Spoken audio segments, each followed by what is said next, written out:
Hello আমার ছোট বন্ধুরা, এসসি বেঙ্গলি ক্লাসরুমে তোমাদের আবারও ওয়েলকাম। আজকে কিন্তু আমি ক্লাস 3 পড়াবো। ক্লাস 3 আজকে পড়াবো হিংসুটি, কার লেখা? সুকুমার রায়। দেখো, আমি লাইন ভিত্তিক আলোচনা করব। এক ছিল দুষ্টু মেয়ে, বেজায় হিংসুটে আর বেজায় ঝগড়াটি। অর্থাৎ মেয়েটি কিরম ছিল? হিংসুটে ছিল আর ঝগড়াটে ছিল। তার নাম বলতে গেলেই তো মুশকিল, কারণ ওই নামে শান্ত লক্ষ্মী পাঠিকা যদি কেউ থাকে তারা তো আমার উপর চটে যাবে। হিংসুটের দিদি বড় লক্ষ্মী মেয়ে, যেমন কাজে কর্মে তেমনি লেখাপড়ায়। তাহলে হিংসুটি কে ছিল? হিংসুটির নামটা শুনে কিন্তু আমরা বুঝে যাই যে কিরকম একটা হিংসুটি নামটা, তাই না? তো তার দিদি ছিল, যে ছিল প্রচণ্ড লক্ষ্মী মেয়ে, যেমন কাজে কর্মে তেমনি লেখাপড়ায়। হিংসুটির বয়স 7 বছর হয়ে গেল, এখনো তার প্রথম ভাগই শেষ হলো না। মানে বুঝতেই পারছো কিরকম মেয়ে ছিল, কিরকম বিচ্ছু। আর তার দিদি তার চাইতে মোটে 1 বছরের বড়। সে এখনই বোধোদয় আর ছেলেদের রামায়ণ পড়ে ফেলেছে।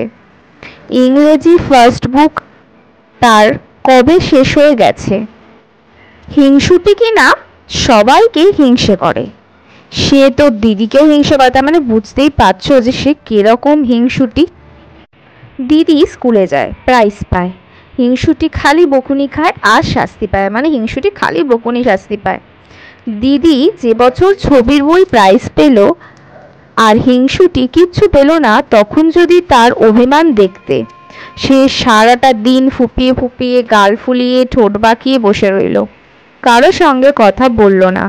তারপর রাত্রিবেলায় দিদির অমন সুন্দর বইখানাকে কালি ঢেলে মলাট ছিঁড়ে কাদায় ফেলে নষ্ট করে দিল। এমন দুষ্টু হিংসুটি মেয়ে। তার মানে বুঝতেই পারছো সে কিরকম দুষ্টু ছিল। হিংসুটির মামা এসেছেন, তিনি মিঠাই এনে 2 বোনকেই আদর করে খেতে দিয়েছে। হিংসুটি খানিকক্ষণ তার দিদির খাবারের দিকে তাকিয়ে ভ্যা করে কেটে ফেলল। মামা ব্যস্ত হয়ে বললেন, কিরে, কি হলো? জিভে কামড় লাগলো নাকি? হিংসুটির মুখে আর কথা নেই, সে কেবলই কাঁদছে। তখন তার মা এক ধমক দিয়ে বললেন, কি হয়েছে বল না। তখন হিংসুটি কাঁদতে কাঁদতে বলল, দিদির ওই রসমন্ডিটা আমারটাও চাইতে বড়। তাই শুনে দিদি তাড়াতাড়ি নিজের রসমন্ডিটা তাকে দিয়ে দিল, অর্থাৎ যেটা এনেছিল মিঠাই সেটা দিয়ে দিল। অথচ হিংসুটি নিজে যা খাবার পেয়েছিল তার অর্ধেকটা সে খেতে পারল না, নষ্ট করে ফেলে দিল। দিদির জন্মদিনে দিদির জন্য নতুন জামা নতুন কাপড় এলে হিংসুটি তাই নিয়ে চেঁচিয়ে বাড়ি মাথায় করে তোলে।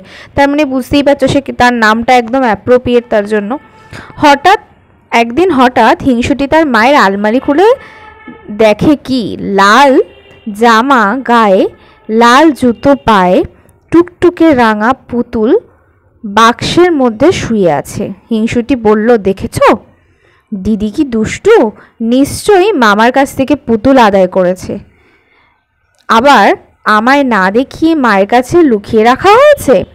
তখন তার ভয়ানক রাগ হলো। সে ভাবল, আমি তো ছোট বোন, আমারই তো পুতুল পাওয়া উচিত, দিদি কেন মিছিমিছি পুতুল পাবে? এই ভেবে সে পুতুলটাকে উঠিয়ে নিল। কি সুন্দর পুতুল, কেমন মিটমিটে চোখ আর ফুটফুটে মুখ, কেমন কচি কচি হাত পা আর টুকটুকে জামা কাপড়। যত সব ভালো ভালো জিনিস সব কিনা দিদি পাবে। হিংসুটির চোখ ফেটে জল এলো। সে রেগে পুতুলটাকে আছাড় মেরে মাটিতে ফেলে দিল, অর্থাৎ সে পুতুলটাকে নষ্ট করে দিল। তাতে তার রাগ গেল না। সে একটা ডান্ডা নিয়ে ধাই ধাই করে পুতুলটাকে মারতে লাগলো। মারতে মারতে তার নাক মুখ হাত পা ভেঙে গেল। তার জামা কাপড় ছিঁড়ে আবার তাকে বাক্সের মধ্যে ঠেসে সে রেগে গড়গড় করতে করতে চলে গেল। বিকেলবেলা মামা এসে তাকে ডাকতে লাগলেন আর বললেন, তোর জন্য কি এনেছি দেখিসনি? শুনে হিংসুটি দৌড়ে এলো। কই মামা, কি এনেছো, দাও না। সে দেখো কিরকম বলতে লাগলো, দেখো। মামা বললেন, মার কাছে দেখ গিয়ে কেমন সুন্দর পুতুল এনেছি। হিংসুটি উৎসাহে নাচতে লাগলো। মাকে বললে, কোথায় রেখেছো মা? মা বললে, আলমারিতে আছে। শুনে ভয় হিংসুটি বুকের মধ্যে ধড়াস ধড়াস করে উঠল। সে কাঁদো কাঁদো গলায় বলল, সেটার কি লাল জামা আর লাল জুতো পরানো, মাথায় কালো কালো কোকড়ানো চুল ছিল? মা বললে, হ্যাঁ, তুই দেখেছিস নাকি? হিংসুটির মুখে আর কথা নেই। সে খানিকক্ষণ ফ্যালফ্যাল করে তাকিয়ে তারপর একেবারে ভ্যা করে কেঁদে সেখান থেকে পালিয়ে গেল। এরপরে যদি তার হিংসুটে আর দুষ্টুমি না কমে তবে আর কি করে কমবে? তো এটাই ছিল আজকের হিংসুটির গল্প। তো আশা করছি তোমাদের বুঝতে কারোর অসুবিধা হয়নি।